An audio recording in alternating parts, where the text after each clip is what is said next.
Bien, abran sus Biblias nuevamente en Tercera de Juan. Vamos a leer los versículos 9 al 15.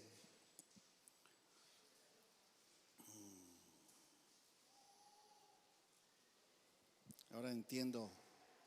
Iglesia Bautista Comunión. Sí, es una excelente comunión estar con ustedes. Sí. Y es posible, ¿no? Por la sangre del Cordero. Estamos en Cristo y podemos llamarnos hermanos. Vamos a deleitarnos unos a otros en la misma fe, mismo Espíritu, mismo Señor, mismo bautizo. No nos conocemos, somos extraños unos a otros, me refiero de mí para con ustedes, pero compartimos a Cristo y eso es precioso, ¿verdad? Dice el versículo 9: escribí algo a la iglesia, pero Diótrefes, a quien le gusta ser el primero entre ellos, no acepta lo que decimos. Por esa razón, si voy, llamaré la atención a las obras que hace, acusándonos injustamente con palabras maliciosas. No satisfecho con esto, él mismo no recibe a los hermanos, se lo prohíbe a los que quieren hacerlo y los expulsa de la iglesia. Amado, no imites lo malo, sino lo bueno. El que hace lo bueno es de Dios. El que hace lo malo no ha visto a Dios. Demetrio tiene buen testimonio de parte de todos y de parte de la verdad misma. También nosotros damos testimonio y tú sabes que nuestro testimonio es verdadero. Tenía muchas cosas que escribirte, pero no quiero escribírtelas con pluma y tinta, pues espero verte en breve y hablaremos cara a cara. La paz sea contigo. Los amigos te saludan. Saluda a los amigos, a cada uno por nombre. Gracias, Señor, nuevamente por tu palabra que es viva y eficaz. Señor, queremos predicar el nombre de Cristo. Queremos ir con denuedo, queremos ir y apoyar a los que van. Ayúdanos, Padre, a ser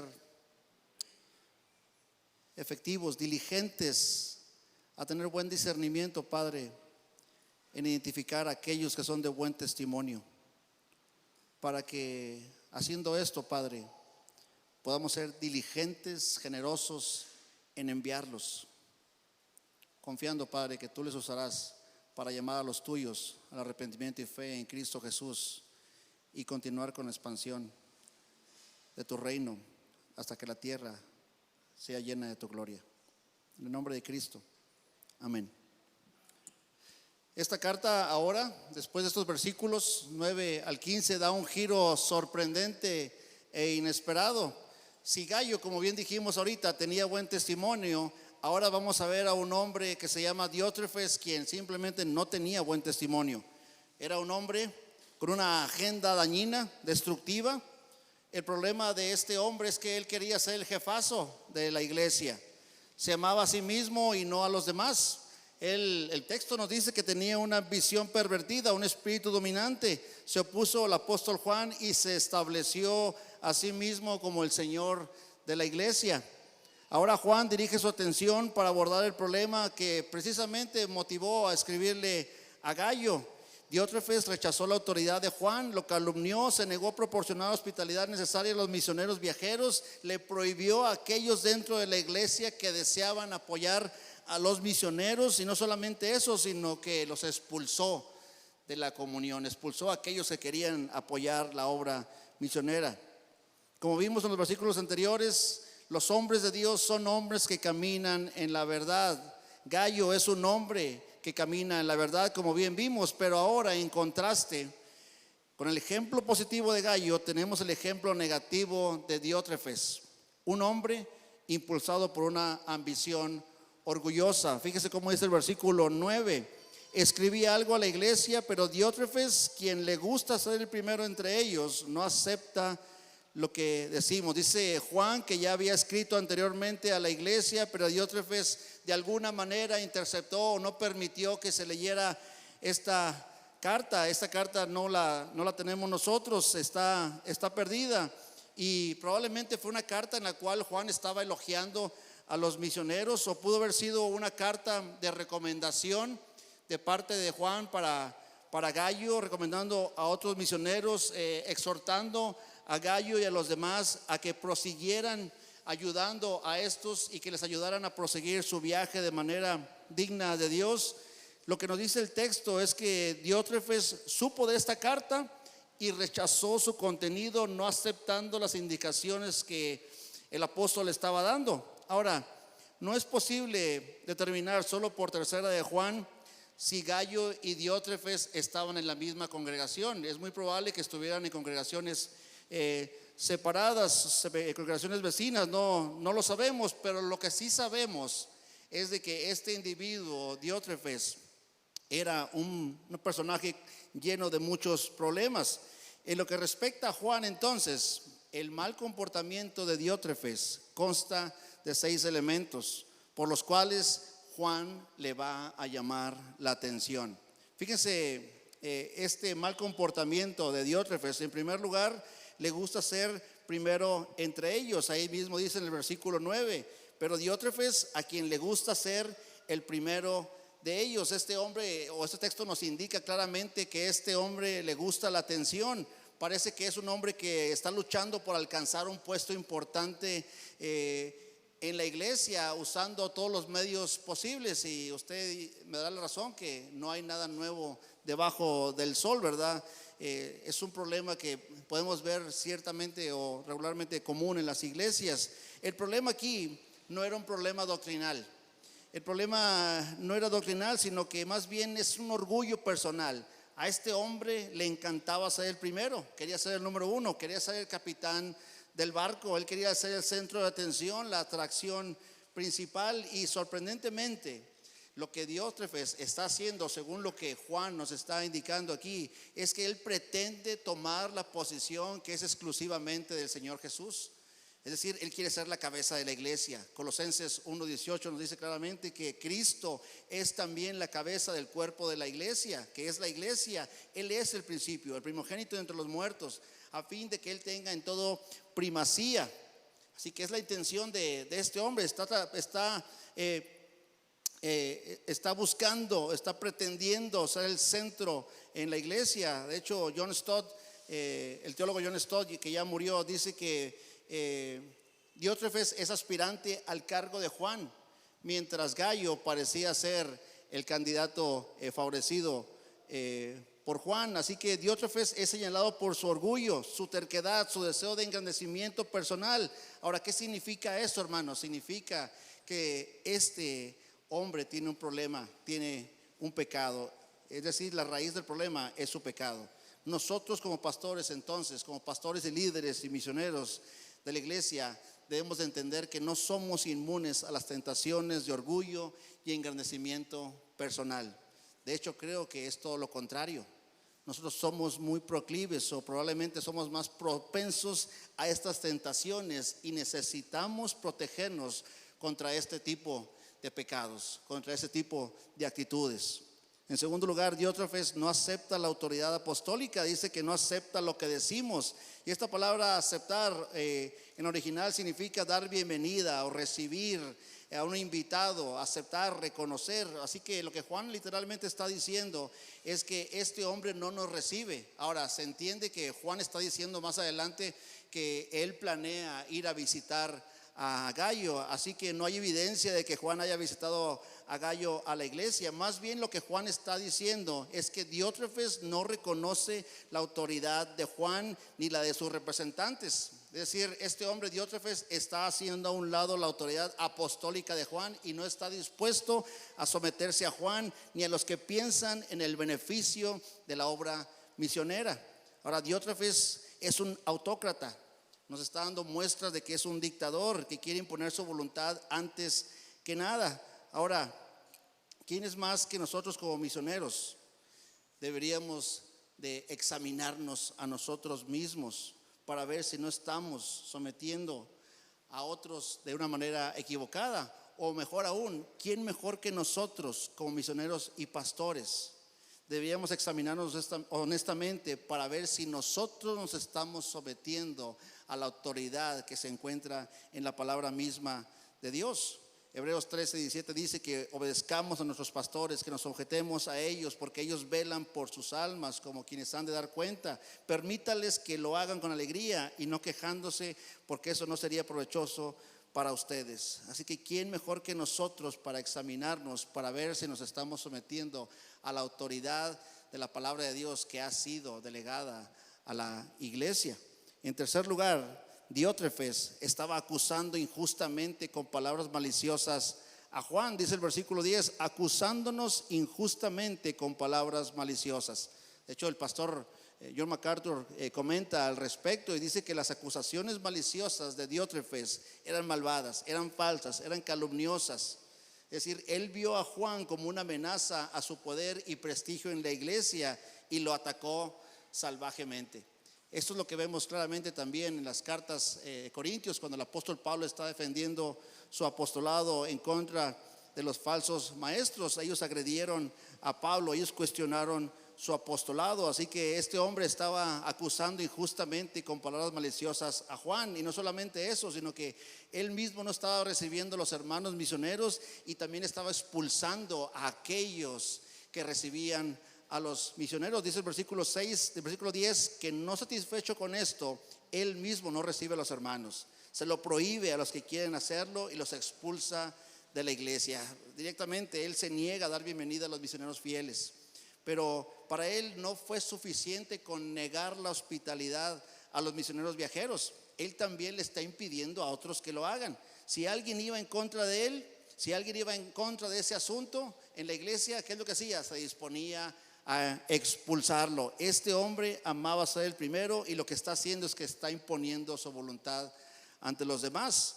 Ahora, para todas estas razones mencionadas, Diótrefes es digno de ser reprendido, y es precisamente lo que Juan nos dice en el versículo 10.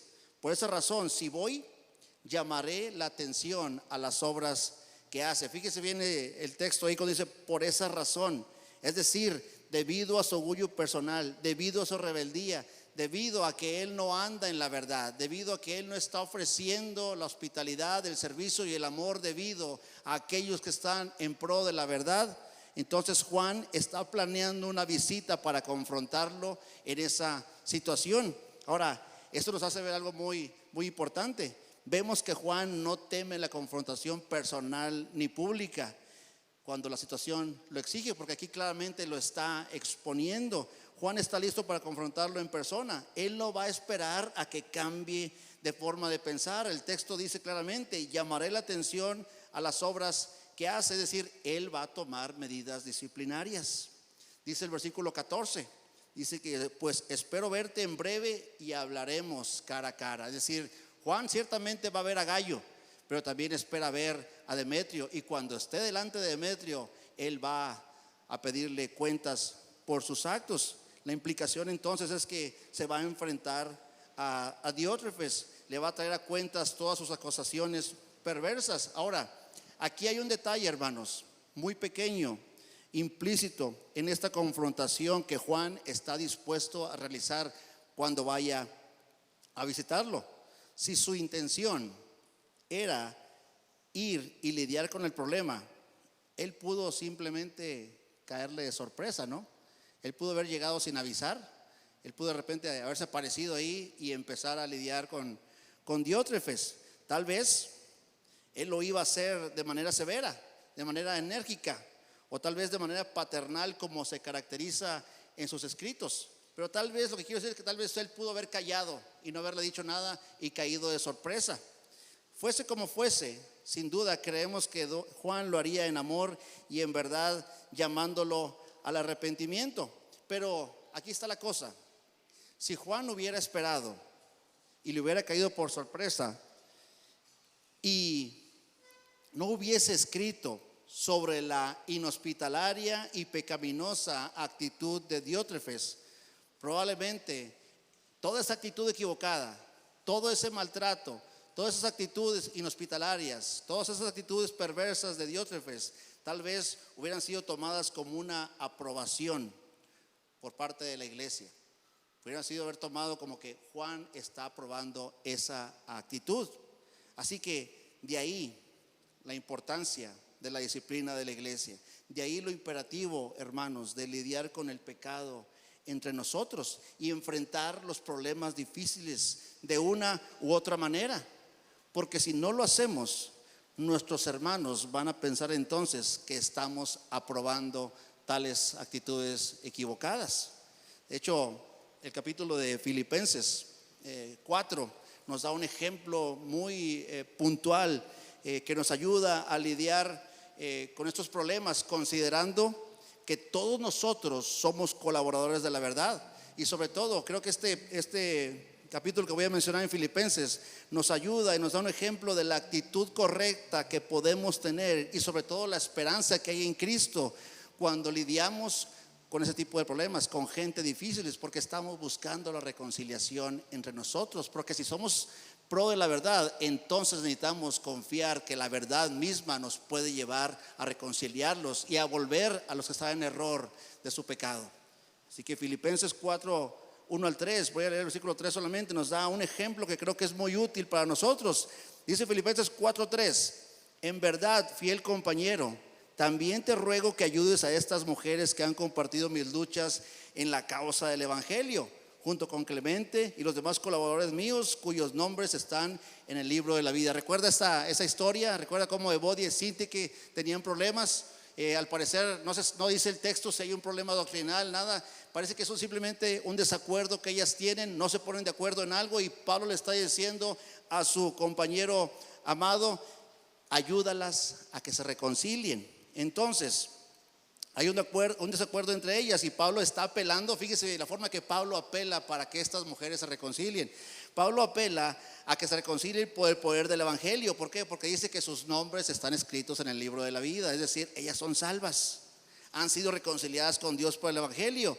Y después Pablo está diciendo que ellas han compartido las luchas de Pablo en el evangelio. Es decir, de una u otra manera estaban colaborando con el ministerio de reconciliación a través del evangelio. Así que si éstas entendían bien el mensaje del ministerio, el mensaje de reconciliación que hay en Cristo Jesús, significa que entendían perfectamente y fueron testigas oculares del poder del evangelio que estaba operando Dios mismo para reconciliar al pecador consigo mismo. Es decir, ellas fueron testigas de la predicación del evangelio de Pablo. Ellas estuvieron ahí, ellas estuvieron viendo cómo el poder del evangelio transformaba al pecador. Y si ellas fueron testigos del poder reconciliador del pecador más vil para con Dios, entonces significa que ellas también pueden ser testigas del poder reconciliador entre ellas mismas, que son hermanas. Entonces, si ellas fueran colaboradoras en el evangelio que reconcilia al pecador con Dios, entonces ellas también tienen la esperanza de reconciliarse una a la otra. Esa es la esperanza con la que confrontamos a los que son dignos de ser reprendidos. Como colaboradores en pro de la verdad, confrontamos el pecado porque creemos que la verdad misma del evangelio, hermanos, es capaz de volver a cualquier diótrefes al arrepentimiento y a la fe en Dios. No hay otra forma de abordar la situación. Si somos colaboradores en pro de la verdad, entonces confiamos que el mensaje que hemos recibido es capaz de cambiar el corazón de cualquier persona. Juan lo va a llamar al arrepentimiento. ¿Por qué? Porque el verdadero amor no deja que las personas se desboquen en su pecado. El verdadero amor, hermanos, no deja que las personas continúen en su mentira. El verdadero amor que Juan nos ha venido demostrando en el evangelio y en sus cartas es un amor que llama de vuelta al pecador a la verdad, que los llama nuevamente a Cristo. Así que no es una actitud amorosa permitir que alguien se aleje de la verdad sin ser confrontado. Por difícil que sea la situación, se tiene que hacer algo, porque dejar a las personas en ese estado es lo que puede llevar a que congregaciones completas se desvíen de la verdad. Lo que hace el verdadero amor es que llama a las personas como Diótrefes a alinearse con la verdad. De vez en cuando creo que todos nosotros, especialmente los que somos misioneros o plantadores de iglesias o pastores, debiéramos hacernos las siguientes preguntas. ¿Acaso mi vida luce como la de Diótrefes? ¿Mi forma de estar en la iglesia fomenta la comunidad o la destruye? ¿Comparo el liderazgo con tener el control? ¿Soy hospitalario con todos o solamente con algunos? ¿Tengo mi ego envuelto alrededor de cada actividad, alrededor de cada reunión, alrededor de cada problema? ¿Siempre debo tener la razón? ¿Evito a aquellos que no están de acuerdo conmigo? O peor aún, trato de alejarlos de los demás.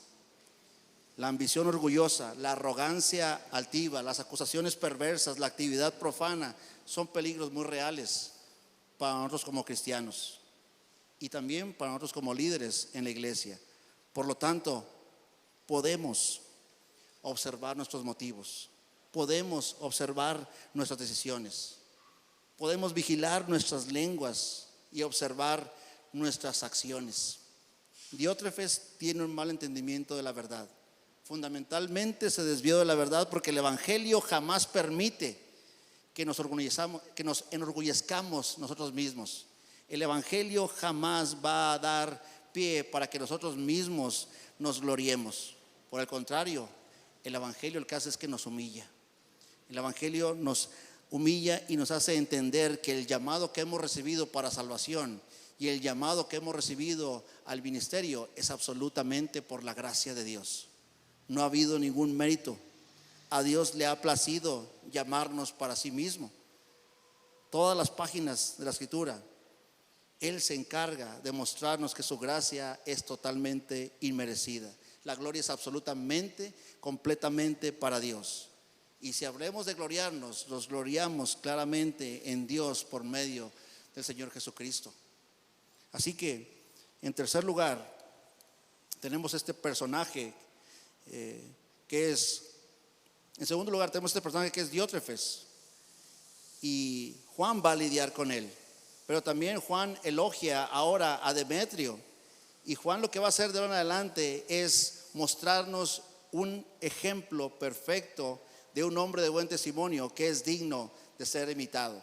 Así que tenemos ahora a Demetrio, un hombre de buen testimonio. Fíjese cómo dice el versículo 11: amado, no imites lo malo sino lo bueno. El que hace lo bueno es de Dios. El que hace lo malo no ha visto a Dios. Este es un mandato. Fíjese cómo está Juan usando este imperativo. Es un mandato de Juan hacia Gayo. Es una exhortación constante de que no imite una conducta equivocada. Ahora, para este mandato de hacer lo que es bueno, Juan primeramente lo considera en este contexto. Es decir, debemos de ser lo bueno en el contexto, y en este contexto significa, que requiere modelos de buen testimonio dignos de ser imitados. Así que hacer lo bueno en este contexto es que encontremos modelos de buen testimonio dignos de ser imitados, y es probable que Demetrio fuera quien llevara esta carta a Gayo. Y es muy común, hermanos, que el portador de la carta en aquellos tiempos, cuando la llevaba y la entregaba, era quien la iba a interpretar, y entonces se convertía en una carta misma de recomendación de Demetrio ante la persona de Gayo. Entonces Juan le está diciendo a Gayo: no imites los patrones malvados de Diótrefes. Ya hemos visto entonces que la vida y testimonio de Gayo es una vida que está prosperando espiritualmente. Gayo es un ejemplo de hacer lo bueno, y Juan ya le dijo: no te preocupes por Diótrefes, yo voy a lidiar con él, yo me encargaré cuando vaya. Por lo tanto, de ninguna manera imites a hombres como él. Imita lo bueno, desecha lo malo. Básicamente Juan le está diciendo: amado, evita repetir la conducta de Diótrefes. No tengas a él ni personas como él como dignas de ser imitadas, porque el que hace lo malo no ha visto a Dios. Juan le está indicando que no siga esos patrones, básicamente. Y eso es muy importante porque todos nosotros, hermanos, imitamos a alguien de una u otra manera. Es natural para nosotros admirar a otras personas y los tenemos como dignos de ser imitados, y es precisamente lo que hacemos, los imitamos. Así que Juan nos está enseñando aquí que debemos elegir nuestros modelos cuidadosamente. Juan nos está enseñando, nos está apuntando a imitar a aquellos que caminan en la verdad, que caminan en amor, que caminan en fidelidad, que caminan en servicio, que caminan en hospitalidad delante de Dios. Este mandato de hacer lo bueno e imitar lo bueno requiere entonces proporcionar y retener la hospitalidad. Dice el versículo 11: el que hace lo bueno es de Dios. Lo bueno que está haciendo Gayo en este contexto es dar hospitalidad a los misioneros que viajan. Gayo, por supuesto, había estado haciendo esto en ese sentido, y ahora Juan lo que quiere es que Gayo se dé cuenta que Demetrio es una persona a quien él debe de brindarle esa hospitalidad. Esa es la intención de Juan. Es decir, date cuenta que este hombre es de buen testimonio, por lo tanto, habrás bien en ayudarlo a proseguir en su viaje de una manera digna de Dios. Esa es la intención de Juan. Así que aquí es donde Juan nos presenta a Demetrio y nos empieza a decir que Demetrio es un hombre de buen testimonio y digno de imitar. Versículo 12, fíjese cómo dice: Demetrio tiene un buen testimonio de parte de todos y de parte de la verdad misma.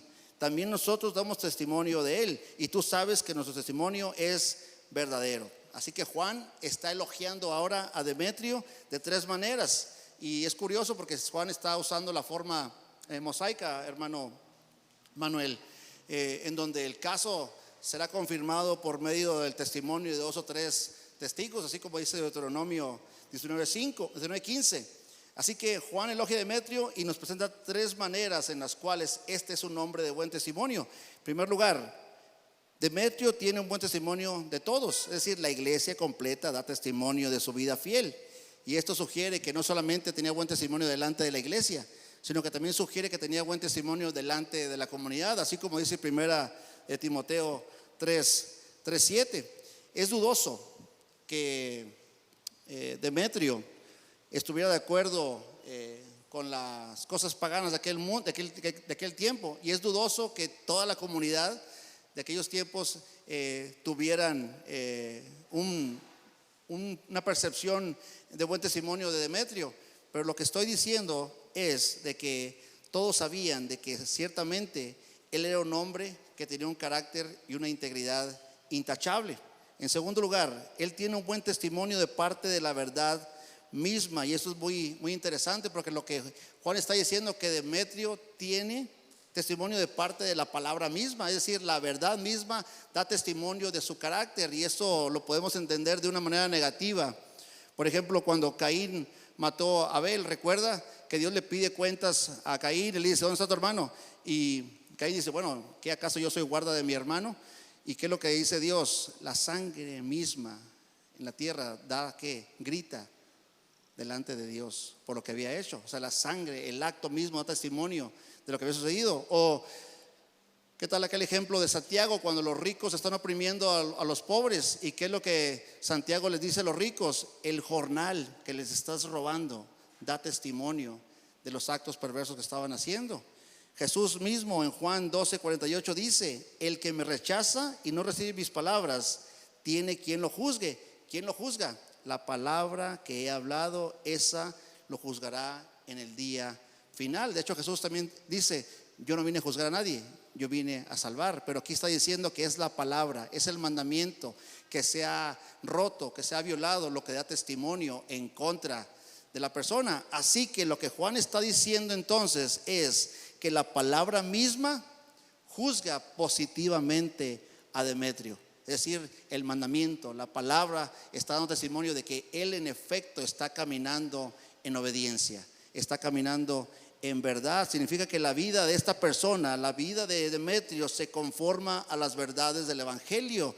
La devoción de Demetrio a la verdad del evangelio era evidente. ¿Por qué? Porque su vida fue consistente con la verdad de la fe cristiana, lo cual significa que él simplemente caminaba en obediencia.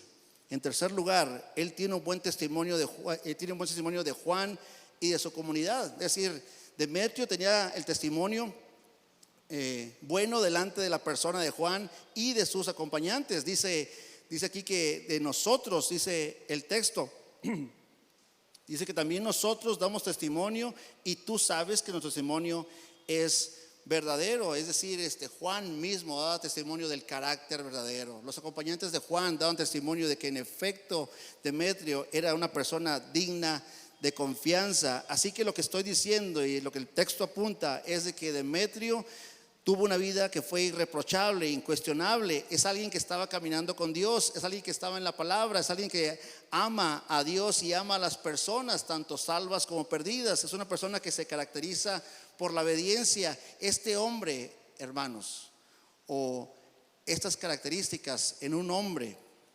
serían tales las cuales uno pudiera decirle a sus hijos: sé como él, sé como él. ¿Se imagina encontrar hombres de este calibre y decirle a nuestros propios hijos: sé como él? Entonces, Demetrio es un hombre de buen testimonio, digno de imitar. Hombres con esas características son los que nosotros como iglesia necesitamos desarrollar, necesitamos identificar, necesitamos equipar, necesitamos enviar y sostener en la obra misioneras. Porque con nosotros como iglesias misioneras, eso es lo que deseamos.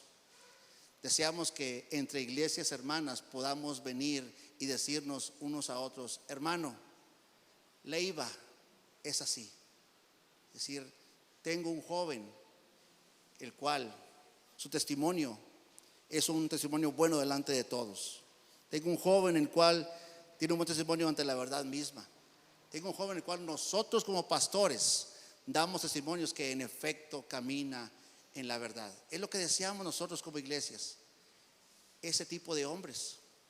Y nosotros como iglesias, hermanos, cuando encontramos hombres con esas características, hombres que tienen buen testimonio delante de todos, hombres que la palabra misma da testimonio de su vida, hombres en los cuales la comunidad misma también da testimonio de ellos, cuando es así, entonces ¿qué es lo que hacemos como iglesia? No nos queda otra más que obedecer a Dios y apoyar a esos hermanos sacrificialmente. No nos queda otra que apoyarlos como dignos de Dios, ya que van a salir en pro de la verdad de nosotros, ya que van a salir dentro de nosotros por amor al nombre de Cristo a predicar su palabra. Eso es lo que nosotros debemos aspirar. Esas son nuestras intenciones como iglesias hermanas: querer encontrar ese tipo de varones para estar dispuestos y recibirlos en nuestras congregaciones y apoyarles a que sigan su caminar predicando a Cristo. Eso es lo que queremos hacer en Planted Ministries: identificar varones con esas características para apoyar a la iglesia local a enviarlos a hacer la obra misionera. ¿Por qué? Porque estamos en pro de la verdad. Así que eso nos provee base, hermanos, para examinar a los plantadores que vamos a levantar, y nos provee base para examinar a los plantadores que están por llegar aquí con nosotros, a recibirlos en medio de nosotros. ¿Qué es lo que hacemos entonces? Los amamos, les servimos, somos hospitalarios delante de ellos, los hacemos por el Señor, pero también los probamos en estos tres aspectos. Y si ellos son dignos de ser enviados, si ellos tienen esas características, si ellos tienen este buen testimonio, entonces no nos queda otra que apoyarlos, así como lo hicieron las iglesias de Macedonia. Darnos en apoyo a ellos, darnos en apoyo a sostenerlos, darnos en servicio sacrificial a ellos. Debemos de invertir en ellos porque entendemos que ellos van en pro de la verdad. Cuando estas características se reflejan en esos varones, entonces nosotros nos desbocamos en amor y servicio para ellos. Estas características, el considerar de que Dios nos pone en una posición en la cual vamos a lidiar y vamos a tener hombres de este calibre o de estas características, debiera reflejarse también en nuestro presupuesto como iglesia, porque no hay una mejor inversión que podamos hacer que apoyar a estos que van a predicar el evangelio. El cuarto ejemplo que tenemos aquí, y no podemos pasar por alto, es la persona de Juan misma. Juan es un hombre que desea la comunión con los siervos de Dios. Dice el versículo 13: tenía muchas cosas que escribirte, pero no quiero escribírtelas con pluma y tinta, pues espero verte en breve y hablaremos cara a cara. La paz sea contigo, los amigos te saludan, saluda a los amigos, a cada uno por nombre. Lo que vemos aquí es el amor personal de Juan y cómo entendemos que se puede expresar este amor a través de una bendición escrita. Podemos expresar este amor a través de emails, a través de videollamadas, pero nada se expresa mejor que expresar nuestro amor cara a cara. Juan anhela visitar a Gayo en persona. Juan anhela verlo cara a cara, pero también Juan desea ver a Diótrefes y por medio de esa visita confrontarlo para volverlo de su pecado. Es decir, la confrontación que Juan va a tener con Diótrefes no solamente es un regaño, no solamente es alinearlo a la verdad, sino que la intención precisamente es esa, que se vuelva a la comunión. Juan desea la paz de los hermanos. Juan es un hombre que desea la comunión con los siervos de Dios, pero sobre todo, fíjese esto, Juan nos enseña a descansar en el Señor en medio de las crisis del ministerio. ¿Por qué digo eso? Juan es un hombre de edad, él es un anciano, él es un hombre maduro en la fe, es un hombre que ha caminado con el Señor, él es el último apóstol vivo hasta este punto de la historia. Él es un hombre que entiende que está bajo la autoridad del Señor. Y fíjense cómo dice el versículo 14, que él espera visitar pronto a Gayo, pues espero verte en breve y hablaremos cara a cara. Es decir, hay un problema que él tiene que lidiar, pero ¿qué dice? Que no panda el cúnico. Es decir, ya llegaré. Entonces, Juan nos está enseñando aquí, hermanos, a descansar en el Señor, especialmente cuando somos jóvenes e impulsivos en el ministerio. A veces son los jóvenes plantadores los que dicen: hoy tenemos que lidiar con esto, no va a pasar de hoy para que yo lidie con ese problema. Y eso creo que es bueno, pero lo que quiero llamar su atención es la paciencia con la que Juan nos está enseñando aquí para lidiar con los problemas. De hecho, déjeme le cuento una historia.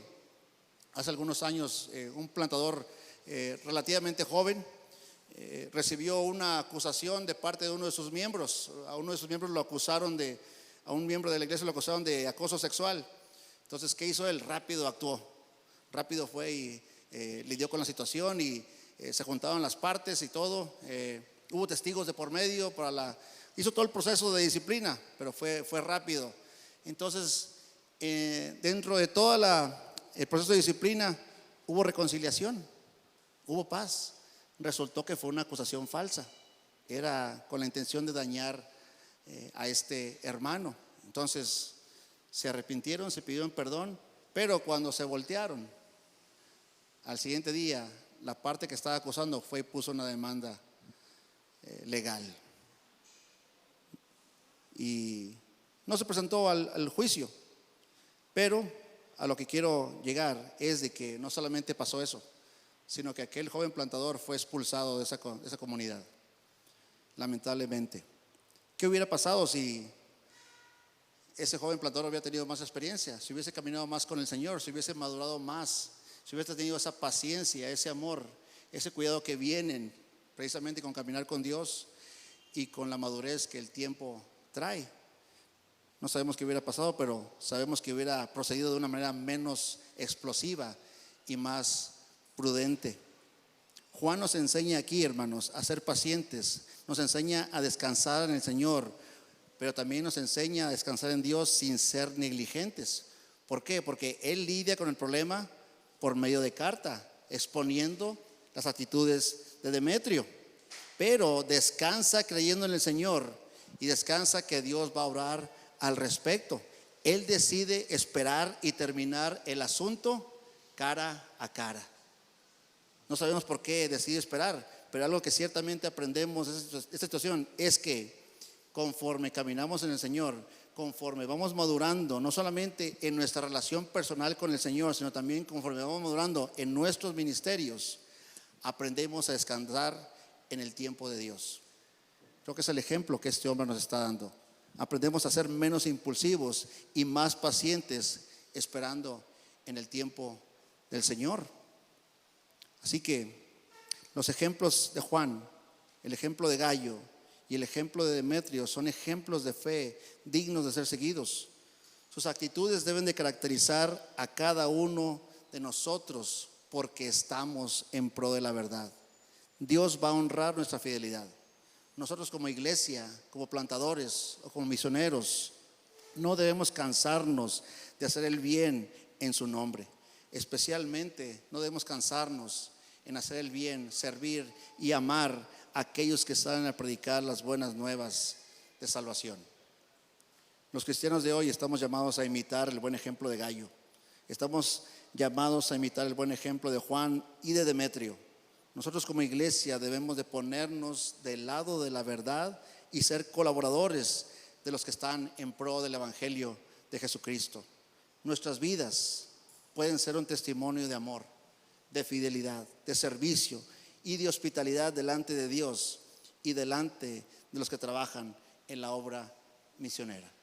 Gracias, Señor, por este tiempo. Gracias por esta preciosa carta, Señor, y gracias porque tú nos amas y tú nos provees el amor, el sostén, la dirección, el cuidado. Tú nos provees todo lo que nuestra alma y nuestro cuerpo necesita a través del cuerpo de Cristo, a través de la iglesia. Padre, no podemos acudir a nadie más que a ti, y tú has diseñado a tu iglesia para manifestar ese amor tan grande para con los tuyos que salen a predicar el evangelio. Señor, bendice a esta tu iglesia. Bendice a Iglesia Bautista de Comunión para que ellos sigan siendo, Padre, colaboradores en pro de la verdad. Bendícelos conforme a tus riquezas en gloria para que ellos sigan siendo generosos, para que la hospitalidad que los caracteriza, Señor, siga siendo conocida y ellos, Padre, no tengan reparo en apoyar a aquellos que salen a predicar el evangelio. Señor, abunda en bendiciones, abunda en sabiduría, Padre. Que seas tú, Padre, glorificándote en medio de este grupo de mis hermanos. Y Padre, que constantemente podamos escuchar de ellos el decir: aquí tenemos varones de buen testimonio que pueden y están listos para ser enviados. Ayúdanos, Padre Santo, a también nosotros como iglesias hermanas poder colaborar juntos, poder acompañarlos, porque somos colaboradores en pro de la verdad. Aunque estamos a la distancia, tenemos una misma misión, y esta es que tu nombre sea glorificado por medio de la proclamación del evangelio a todas las naciones. Ayúdanos a tener éxito en eso, en el nombre de Cristo. Amén. Buenas tardes, amados hermanos. Pastor Héctor, no se me vaya, no se me escape, pastor. Hermanos, qué buenas enseñanzas las que estamos escuchando. Amén. Están edificando nuestras vidas, hermanos. Y tenemos 3 preguntitas, pastor. Tenemos 3 preguntitas. Una preguntita parece ser de una futura misionera, si Dios lo permite. Otra pregunta es de uno de los pastores, creo, sí, que está aquí entre nosotros, por lo que dice la pregunta. Y la tercera pregunta es un verdadero y falso. Yo sé que esto no va a tomar mucho tiempo, hermanos. Bien, vamos a empezar con la misionera, la futura misionera. Dice: si mi deseo es servir en el campo misionero, debería estudiar una carrera universitaria enfocada en las misiones. Me imagino que es una jovencita, ¿verdad? Está pensando qué estudiar, pero en su corazón ha decidido ser una misionera. Entonces ella pregunta: ¿debo estudiar algo en la universidad que me prepare para eso? Bueno, yo creo que siempre depende también no sé qué edad tenga ella. Si creo que es una jovencita menor de edad, 17 años, pues creo que tiene esa posibilidad, y yo lo animaría a que lo haga, ¿verdad? Porque estamos pensando que va a tener, puede estar la posibilidad de que esta carrera o esta profesión le pueda servir para sostén. Entonces, no tengo mucha experiencia lidiando con señoritas o con mujeres, como para poder dar una recomendación así. Lo que sí tengo son muchos varones, muchos jóvenes. Bueno, no tengo muchos, pero es más jóvenes en los cuales sí les digo que hagan eso. Sí, porque ellos tienen una responsabilidad de sostener el hogar. Ciertamente tienen un llamado que está de por medio, pero ese llamado no es inmediato, no es para el mes que entra ni para el año que entra. Es un llamado en el cual ellos van desarrollando su carácter, van viendo van desarrollando su carácter cristiano, y mientras tanto ellos tienen que aspirar a ser varones que sustenten el hogar, que proveen para el hogar, y ellos necesitan una carrera, ¿verdad? Entonces yo hago eso con los varones, porque entiendo que es un proceso largo, pero con una señorita así no tengo esa experiencia y no sabría exactamente cómo aconsejarla. Tendría que conocer más cosas tal vez para poder darle una respuesta más puntual. Así es. Bien, entonces, hermanita que escribió la pregunta, puede acercarse a él para seguir indagando al respecto. Sí. Ok, está mejor así, ¿verdad? Ok, ahora la pregunta quizá es un pastor. Dice, ¿cuáles serían los pasos recomendables, pasos prácticos recomendables para que una iglesia comience a apoyar dignamente a los misioneros? Sí. Bueno, identificarlos. Yo pienso que se refiere a otros ministerios, tal vez otros misioneros. Si ese es el caso, estar queriendo invertir en la obra misionera, una es identificar, y podemos seguir este patrón, hombres de buen testimonio, hombres que otras personas dan buen testimonio de ellos, que sus mismos líderes dan buen testimonio y que dan testimonio de que caminan en la verdad. Es identificar esos varones. Es lo que hacemos nosotros, identificar esos varones. ¿Para qué? Para acompañar a la iglesia y decir, estamos dispuestos a apoyarte en la obra misionera. Entonces las relaciones entre iglesias es muy importante desarrollarlas y mantenerlas siempre frescas, porque ahí conocemos quiénes son los que van saliendo, quiénes son los que tienen aspiraciones a salir al campo misionero, y como iglesia hermana podemos levantar la mano y decir, oye, me gustaría apoyarte con esto. Entonces creo que la tarea de la iglesia debe ser identificarlos. Así es. Si estamos hablando de otros misioneros, sería identificarlos, ¿no? Así es. No sé si sea el caso de lo que están diciendo. No me quedó muy claro el escenario. Ok, pero básicamente sería identificarlos, tener relaciones con otras iglesias para colaborar juntamente con ellos. Y creo que en la enseñanza usted dijo incluirlo en el presupuesto también. Exactamente, ¿verdad? Así es. Bien, para la de verdadero y falso. Ahí. Y falso. Dice, si en nuestra iglesia aparece un hombre como Demetrio, todos nos debemos convertir en gallos. ¿Verdadero o falso? Es decir, todos debemos ser colaboradores con este hombre. ¿Correcto o no? ¿Colaboras con quién?